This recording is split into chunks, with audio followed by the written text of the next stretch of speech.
Sostegno agli ultimi e alle famiglie, diritto alla salute. Salim El Mawed, candidato della lista Padova di tutti, lancia un appello ai cittadini disillusi dalla politica. Io credo che oggi poi i cittadini padovani non sono lontani dalla politica perché non credono di quello che questi partiti in questi anni che, che non hanno fatto quello che dovevano fare per tanti problemi che i nostri cittadini padovani richiedevano. Quindi c'è una sfiducia totale della politica e questo si risente soprattutto non solo tra i nostri anziani ma anche i nostri giovani.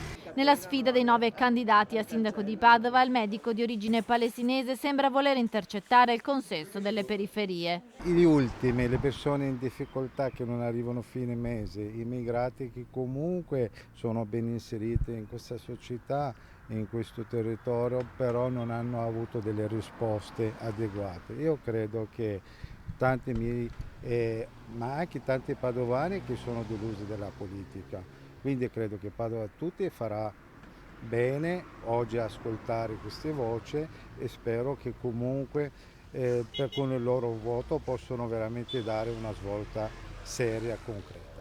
Non basta solo la commissione stranieri, dice Salim, bisogna fare di più per tutti gli immigrati che vivono e lavorano in città. Io sono stato uno dei promotori di questa commissione straniera, ovviamente noi chiediamo qualcosa di più a livello decisionale.